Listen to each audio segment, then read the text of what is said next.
Aloha and good evening. My name is Jürgen Steinmetz, joining you from the World Tourism Network and eTurbo News in Honolulu, Hawaii.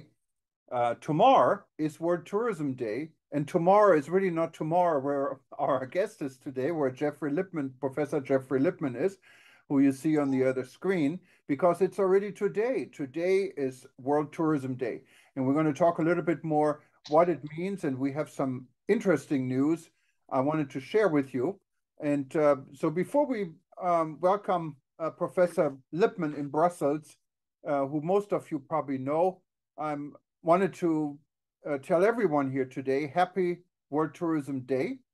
And World Tourism Day this year is organized by PATA, of course, organized by the Pacific Asia Travel Association, together with the World Tourism Organization in Bali, Indonesia. And Bali, Indonesia is the official host of World Tourism Day. And I think if World Tourism Day was ever important, it's this year, because we're all coming out of a crisis we've never ever experienced in tourism, and we're going to a new chapter. So we have to rethink tourism. And this is really what the World Tourism Day is about. In addition to this, our own organization has great news. Also in Bali, our Indonesian chapter just today, on the occasion of World Tourism Day, opened an office. And our office is in the Bali Creative Hub. It's a hub with a lot of artists, shops, and so forth. So if you are in Bali, we're going to have the address on our website, WTN.travel. Say hello. It's under the leadership of Moody Asturi. Moody is a tourism pioneer, has been in this industry for 25 years and more. And we're really excited to start this on World Tourism Day 2022.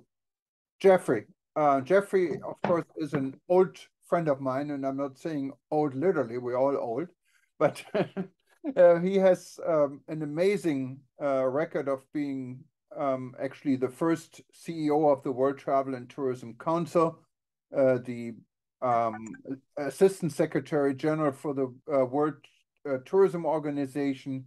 He was with IATA, and now everyone who knows knows Jeffrey from our various events and video events he is the expert in climate change.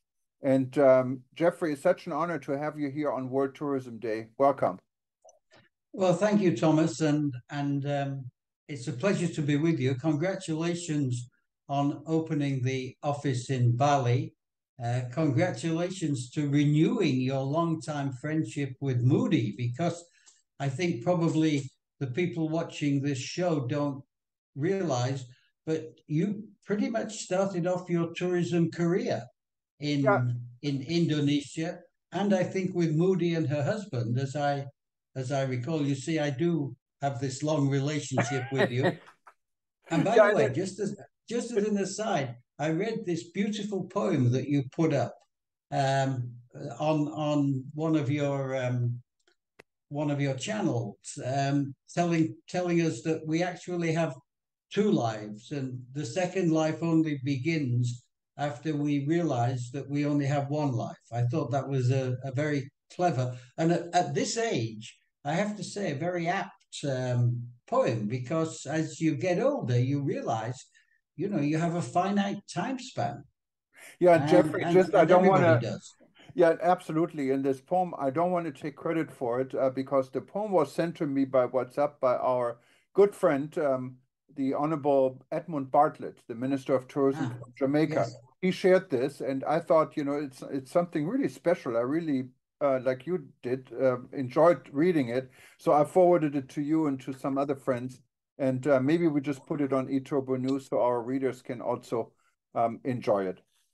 Yeah, I think you should put it up. It's, to anybody, I never looked at as age as a factor in my life, ever, at any phase of it, until more recently, and particularly in the light of the climate crisis, which I know we're going to talk about today, and the realization that there's a next generation out there who are going to be living a totally different life than the one that we lived. and we experience it every day. We see it on in the media, on the news channels. We see a flood in Pakistan, and because we're so used to this kind of thing, it floats over us.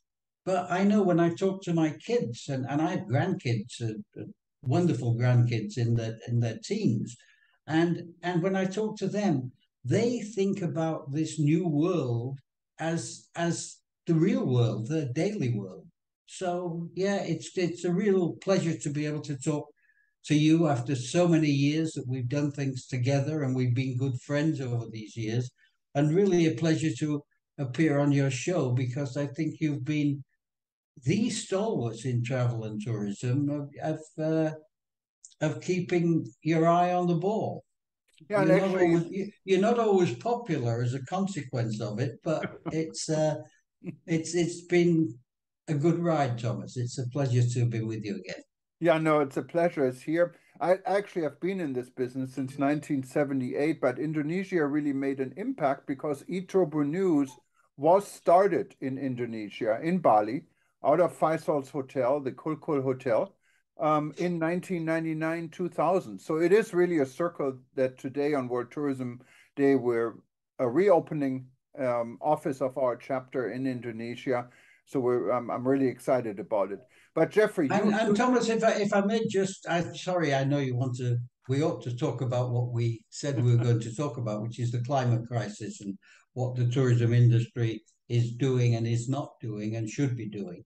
But I just wanted to say that I too have a very strong link with Bali because in 2012 I I led or I co-led with my friend Terry DeLacy from Victoria University in Australia, and we did a strategic study for the then tourism minister of Indonesia, who you will know well, Gerd Ardika, wonderful man, and we did a massive study which was supposed to chart a green growth path for Bali. So I spent several months going back and forwards and working very closely with the tourism industry and learning so much that you can only learn when you go there and you listen to the local people and you understand that we all have the same challenges, but everybody has them from their own perspective. Somebody once said, you know, the future is me shaped, and that's how we tend to think about these things. So yeah, it's good to reflect on Bali as we talk about World Tourism Day and its impact on climate change this year, or climate change impact on World Tourism Day. And that's definitely timely also because when you rethink the travel and tourism industry, climate change has a big part of it, doesn't it, Jeffrey? Well, I mean, I think when you seriously look at the future, you have to understand that climate change is the dominant force which is going to change our life. We've all grown up with familiar weather patterns. We don't think about this very often, but weather patterns have dictated our lives. And we went on holiday where we could go to the sun. Hawaii as a destination has only really, not only, but predominantly been seen as a wonderful vacation and sunspot but all that is changing in front of our eyes, and I think this is a good day to reflect on that and what it means for tourism. You know, forest fires, massive floods, hurricanes, droughts, climate refugees. These are becoming more and more the norm, and none of that is good for tourism. None of it. So Yeah. we have to start getting used. If we rethink tourism, we've got to sort of rethink tourism on a change on a really changing planet. And of course, this is not a problem what just emerging today. You've been a leader in tourism and climate change for quite some time, and you have a very famous mentor, don't you, who got you really thinking about the importance of climate change. Yeah, and that's basically, and I thank you for bringing up Maurice Strong, as you say, my friend and mentor for 25 years till from the time of the Rio Earth Summit, when I first really met him, just before the summit, and right until his death in 2015, the year that the world finally got a really serious climate agreement in Paris. And for 25 years, I learned from Maurice. I traveled around the world with Maurice. We launched the first serious sustainability program for tourism, which was called Agenda 21 for Travel and Tourism in 1995, immediately after the Rio Earth Summit. And this is a man who saw where we are today 50 years ago, because Maurice was the first Secretary General of the first ever global climate summit, not the Rio one in 92, but the Stockholm one in 1972, 20 years before that. And so he was preaching that climate change is the biggest problem facing mankind 50 years ago, when only a small bunch of climate scientists were saying the same thing. Yeah, and it's become such a relevant topic and such a real problem. I mean, if you see just tomorrow, Florida might be hit by a Category 2, if not even a Category 4 hurricane. When I look here, I live in Hawaii, what is a tourism-dependent area. For those of you who are watching us, if you remember in the 1980s when I moved here, we had a wonderful white sandy beach in Waikiki, like in front of the Sheraton Hotel. That's all gone. And we don't really realize the impact climate change has on regions, but on the entire world. So what are we going to do? I mean, well, I remember that beach very well, Thomas, because in those days I was living in Canada from 1966 to 1976, as you said, working for IATA, and as I did for a further 10 years till the mid 80s. And if you wanted to go anywhere in Southeast Asia, the fastest way was to go across the Pacific, and it always you had a break point in Hawaii. And I remember, I think we always stayed at the Ilikai Hotel. I don't know if it's still there, but oh yeah, that I was actually I can almost look at the Ilikai from where I'm at now. Yes, it's still here. yeah, and the beach was magnificent in those days. Sadly, I haven't been back for a long time. But if you were going down to the South Pacific, going in and going out, that was where you went through Hawaii, and that's because the aircraft had their flight limitations. That's been another incredible phenomenon during the last 20 years, how we've seen the range of the aircraft increase um, and the flight patterns change as all the airlines have sprung up in the Middle East and become, the dominant hub now. You don't need to pass through Hawaii to get to Australia. Yeah, and I remember these times very well. I know when Singapore Airlines had a regional hub here in Honolulu, when every airline flying from Asia to the US mainland had to stop here. And this is actually was the reason I moved here, because my first company dealt with Korean visitors coming to the United States, and they all had to go through Honolulu. So yes, I remember these times, and now we have nonstop flights going all the way from New Zealand to London. I mean, this world definitely has changed. Absolutely. And to go back to my friend Morris, in 1972, he was tagged by the UN. He was a Canadian. He'd been working in the UN uh, since he first started when he was 17, when he was a young guy, just working in the pass office at the UN, and it got to him. The UN was his life. He worked with many secretary generals. He was Under Secretary General himself 9 times, with 7 different Secretary Generals, and he was the guy who persuaded Ted Turner to put the $1 billion, as you remember, into the UN Foundation. He was the ultimate United Nations man, and he was attacked by the extreme right in the United States on climate change as what they called a globalist, someone who was thinking global and not thinking and putting America first. So he was an incredible man. In 1972, he got this Congress to organize before there'd ever been one. The organization was a little bit of a mess when he was appointed.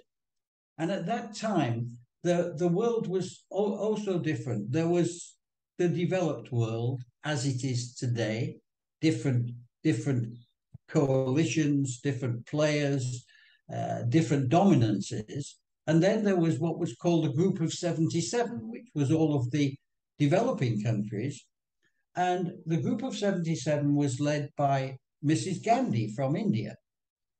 And I know Morris told me this, and it's part of his history, that at the time, that first summit depended on the Group of 77, the developing countries, attending, because what they had indicated is they would boycott the summit, because it was basically there to protect the continuing influence of the developed world, and particularly on the climate issue, because all the pollution was and mostly is coming and has historically come from the industrialized states. It's fossil fuel, industrial revolution, Western society produced.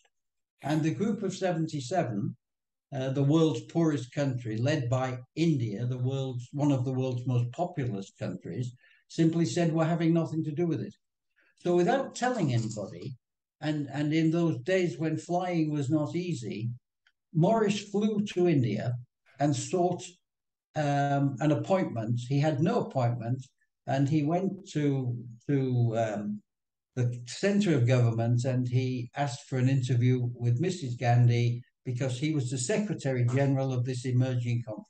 And he got an interview. This was typical Morris Strong. He didn't care. He flew there, and he got an interview with Mrs. Gandhi. And he tells this story. He went into her office, and she was on one side of the desk, and she told him to sit down. He sat down, and she looked across the desk at him. She's a very powerful woman, Mrs. Gandhi, very, very visionary woman. And she said, you've flown halfway around the world to try to persuade me to a conference that I'm not going to go to. Why have you done this, Mr. Strong? Why is it important that I be there? And she looked at him, and she didn't say any more. And Morris thought, well, I'm not sure that she said everything that she wants to say, so I'll be quiet. And Mrs. Gandhi didn't say any more for what he later tells me was the longest 90 seconds of his life. But Morris had lived as a young boy of 16, 17 in Canada. He'd gone up north, living with the Inuit Eskimos. And it seems that in the evening, the Inuit Eskimos, they go into their igloos and they don't talk. They just sit and reflect on the world that they live in. And Morris had learned this. So he sat for 90 seconds facing really the most powerful woman in the world at that stage. And then he said, she leaned across and she said, well, Mr. Strong, I'm waiting. And he said, Mrs. Gandhi, he said, you are the most important woman, the most important person in the world as far as this conference is concerned.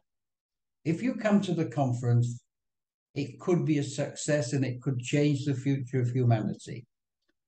And if you stay away, it will definitely be a failure, and it will definitely mark the decline of humanity. And she looked at him and she looked at him for another 90 seconds. And then she leaned across the desk and she shook his hand and she said, I will be there, Mr. Strong. Wow. And that was it. He left and he flew back. And I have a picture somewhere of of Morris welcoming Indira Gandhi to the 1972 summit. And that was 50 years ago. And that was the start of the global environment movement and of the series of international conferences, events that have been actually led by the United Nations, the Brundtland Commission, in the creation of the IPCC, which I'd like to talk a little bit later about, in 1988. Morris created the IPCC as a science-based body built on the United Nations Environment Programme, which he was the first executive director of and took it to Africa, to Nairobi, and the World Meteorological Organization.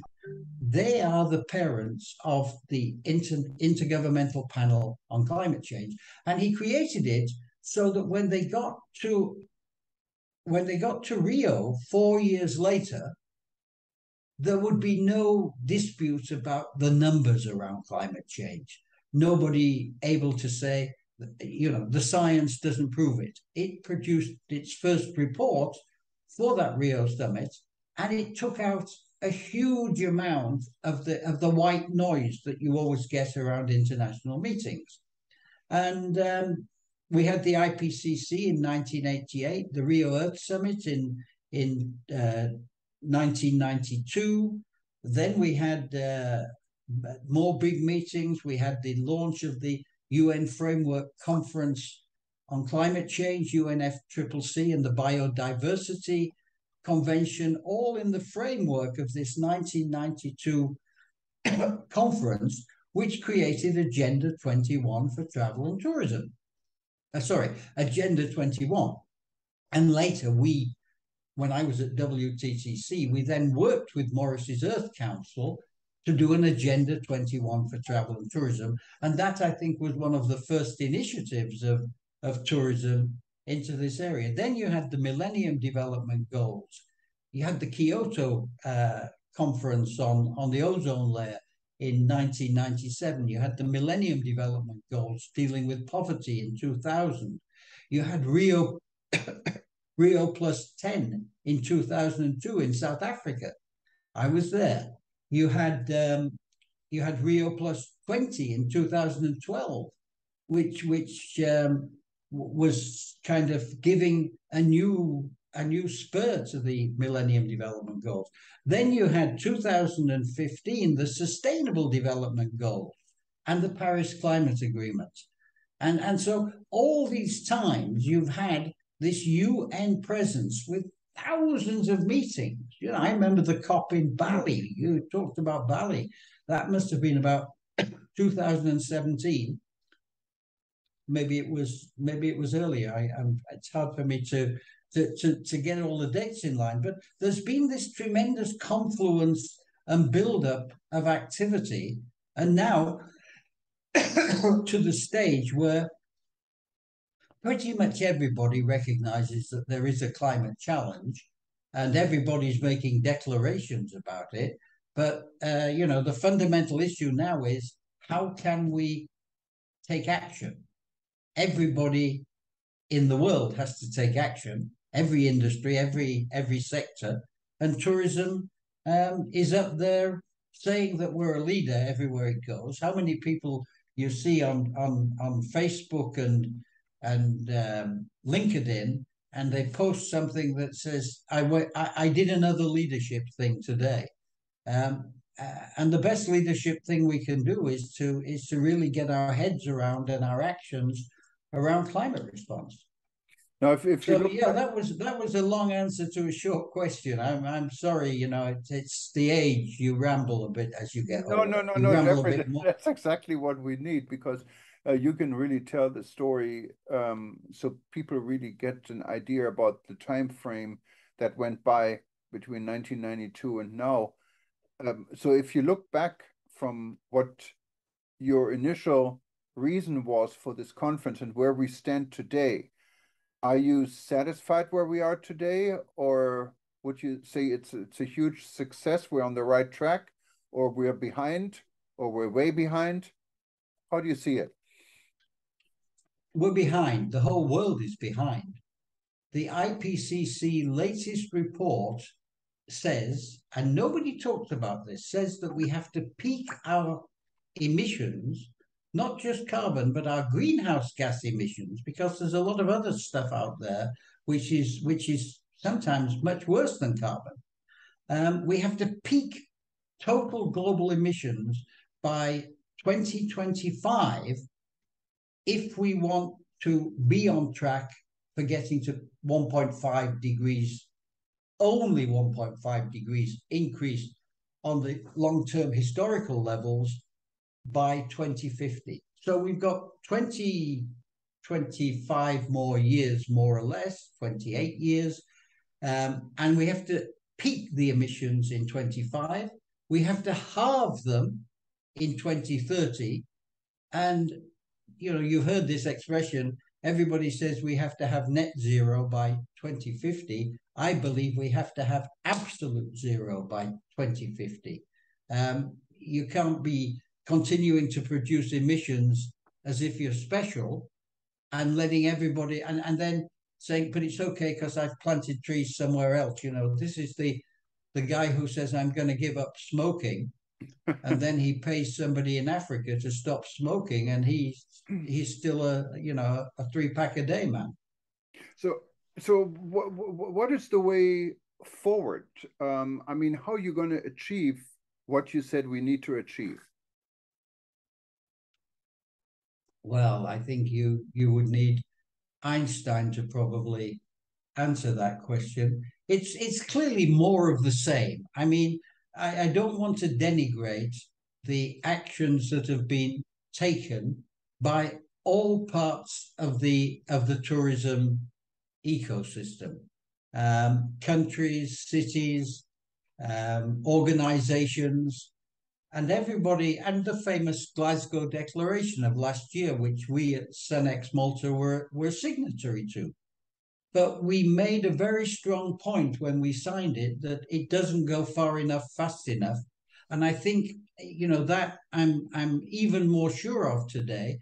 We have to go further. We have to go faster.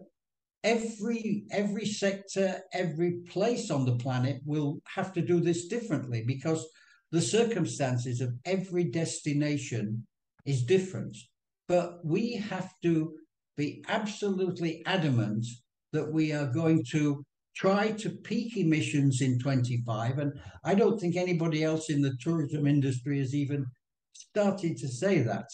And certainly if you look at our airline friends in IATA, their plan is that they will have net zero by 2050, but they'll still be emitting a huge amount of polluting gases, and they'll compensate for it by offsets and other stuff. And it's not good enough. I mean, just to be very clear, and I'm happy to say this on your show, and I'm going to repeat it till I'm pushing daisies. If there is a polluting aircraft in play in 2049, it should be taken out of service. Just like the cars. It's just like the cars. And then I think every one of us has to focus on their particular area and see how they can play their part in what is a massive change in the way we behave, in the way that we use fossil fuels, that we take for granted what we assumed before because it isn't going to be the case. And it's a constant learning process. And Thomas, for me, there are two things. Number one, the next generation. They're the ones who will have the biggest problem, and they're the ones who are showing the real leadership in responding to it. That's one thing. And the second thing is the science. I think there's enough information out there now to help us to move forward in a better way. It's just so diffuse. There's so much of it. It's coming at you every day on the internet. And one of the things I'd like to just sort of reference today, and I've spoken to you about this before, but I've been involved with this Sustainable Tourism Global Center in Saudi Arabia. I know you're very familiar with how the Saudi tourism market is transforming incredibly, how Saudi Arabia is transforming. And Gloria Guevara, the last president of WTTC, who's a longtime friend of mine, former minister in Mexico, she pulled together a number of people like myself who've been around for a long time. And she made us into sort of envoys for this center, a kind of an advisory group. And I'm working on a project with that center, which I hope we'll be able to unveil at the COP this year, which is trying to get the climate scientists who are involved in tourism to give some sort of collective direction to help the policymakers make the right decision. So I think it's two things. It's the next generation, and it's making sure that tourism adapts to Paris 1.5 using the climate and tourism, the climate science and the tourism expertise. So, Jeffrey, just for clarification, Gloria now is the advisor or one of the top advisors for chief advisor chief to the advisor, I Minister guess, of for the Tourism. Minister of Tourism from Saudi Arabia. But of course, there's a lot of money behind it, and I think that's what this industry needs. Doesn't it need a lot of money to keep tourism alive, so it can function in a clean way? I think it needs a lot of vision, first of all. I think, you know, if you look back, if you want an example of why money doesn't do everything, look no further than your last president in the United States. What it needs is vision, objectivity, decency. Climate justice is a hugely emerging and important issue for the world's poorest countries.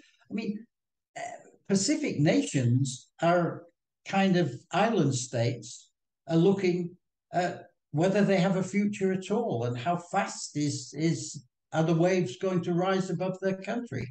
So I think having an ethos, having a mindset, and I'm not talking about morality, I'm talking about decency, having a decent approach to the way the sector will change and should change. That's the first thing. And yes, money, but money used intelligently. You know that I've been running for the past 5 years SunX Malta. And thanks to the government of Malta, we're one of the few NGOs in the world that doesn't have to look for money all the time. But the grant that we have from the government of Malta is tiny compared to, you know, what the members of WTTC or the airlines in IATA or big hotel companies have passing through their hands. And I think we've achieved a lot in a small period of time, and we've developed a concept of climate-friendly travel, which keeps everybody's eye on Paris 1.5. There's nothing clever about it. It's everybody has to make their own change plan to be able to meet this global evolution.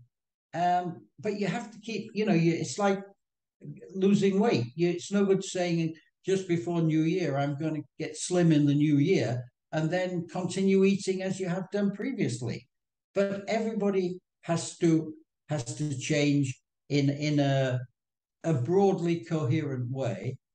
And money is important, but it's not everything, Thomas. You know, money is essential, but vision and commitment and decency in the approach, I think, are the most important things.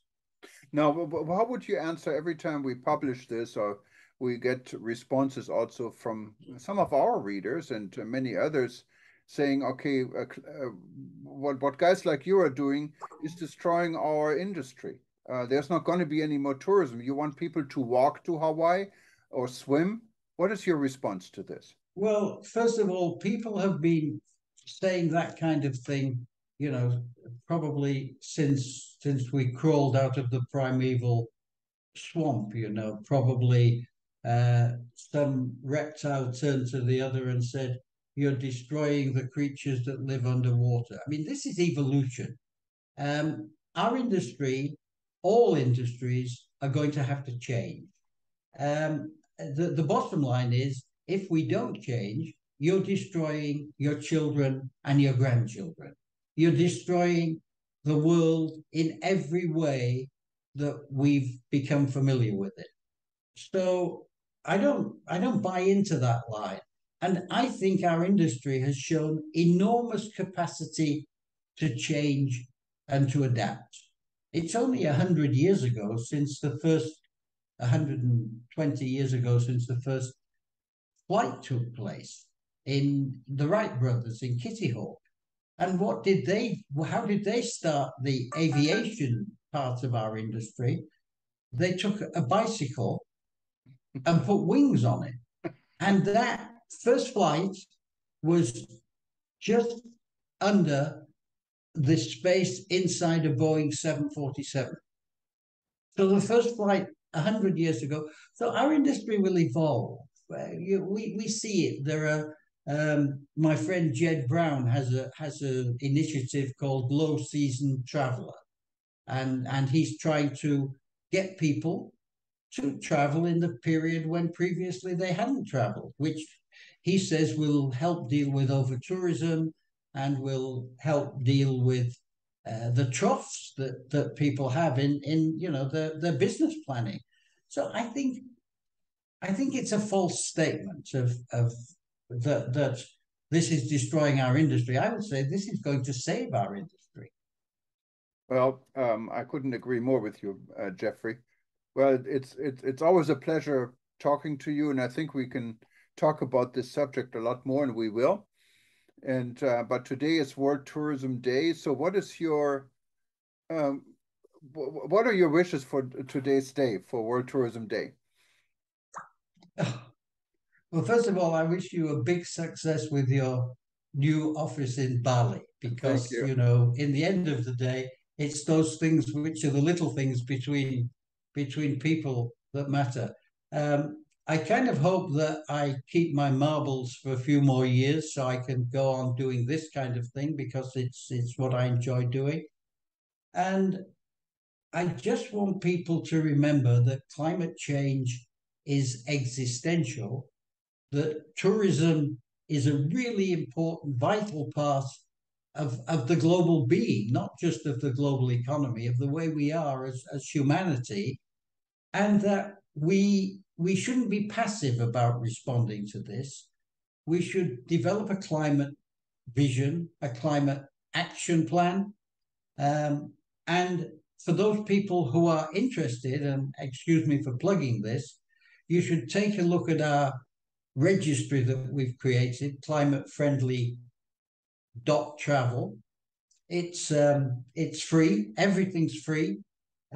Free resilience assessments, free support for your own climate plannings. We're training young students. We put 30 through last year, the first cohort. This year, we're taking 50 young people from the world's poorest country and 4 from Ukraine, and we're putting them through training to help the tourism industry. You can find 90% of what you want to make the change if you spend some time on Google, but not many people are doing this. So we've got young students who we make interns who are there to help people who want to see how they can specifically change. And I like this work we're doing with the young people. So one of my wishes is that we can continue doing that. It's stimulating, and I think it's making a contribution. And we're launching a podcast today, Thomas, with Jed Brown, to profile those companies who do join the registry and to make them. You remember Kennedy's profiles in courage? Well, we're doing a profile of the interesting companies who decide that they want to be supporters of climate friendly travel, and Jed is interviewing them every week, and I wanted to use this occasion on your show on World Tourism Day to announce that podcast. Yeah, and that gives me an idea, Jeffrey. So why don't we add a menu point on our website at WTN.travel or worldtourismnetwork.org, same website, and you can go to home, you can go to pay your bill, but you can also go to register for the Climate Change Directory. So I'm going to put this up tonight, and hopefully that will raise even a little bit more awareness over time. Yeah, that's wonderful. And as always, it's just a pleasure. And Zoom is so wonderful, the Teams, all of these new electronic communications, because when we first started to know each other so many years back, we couldn't have done this. We'd be checking to see how much our mobile phone bill was, and we wouldn't be able to see each other. So yeah, I'm very grateful for what you suggest you will do, because you know we don't make any money from running the registry. We survive because of our good friends in Malta, and we're very grateful to them. I'd like to thank them on my friend Leslie Vella on World Tourism Day. But we think we're doing a little bit of good by helping people find their own pathways forward, because sure as hell we're going to have to come to terms with the new world, with harsher weather and with totally different weather, and with more and more human pressures on migration from climate refugees and war zone refugees. It's going to be a tough world, but it's the only one we've got. So I hope everybody who's listening will think about these things and take a look at the what you're doing on World Tourism Network and what we're doing on Sunex Malta.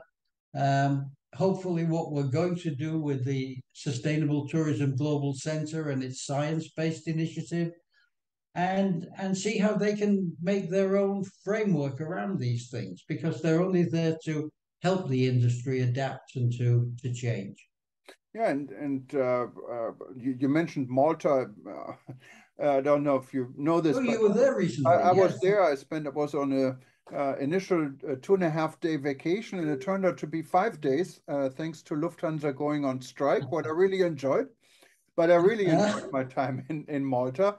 It's a great destination. I mean, there's so much in culture and people, and it's lively, and I enjoyed it. It was my first time actually to Malta, and I'm glad Malta steps up to the problem of climate change. That is definitely a very important to Well, support an organization like it's a SunX. crossroads. It's a crossroads of civilization, because it's got an incredible history, wonderful, wonderful buildings, great food, and yeah, maybe next time we see each other, we'll see each other in Malta. Sounds great. For everyone else, if you missed the first part of our World Tourism Network discussion today, it's going to restart probably within an hour, and you can watch it all over, or simply go to breakingnewsshow.com. We're also going to link it from WTN.travel, livestream.travel, or go to eTurbo News, and it takes you to our YouTube channel where you find it for many years to come. But Jeffrey, it's been a pleasure talking to you. Happy World Tourism Day to you and to everyone else watching us today. And hopefully this next year will be a good one in changing the merits of tourism and contribute to the problem of climate change. Thank you, Thomas, and to all our mutual friends out there, Alan Saint-Ange, Edmund Bartlett, Najib Balala, all those people who we've been working with over the years.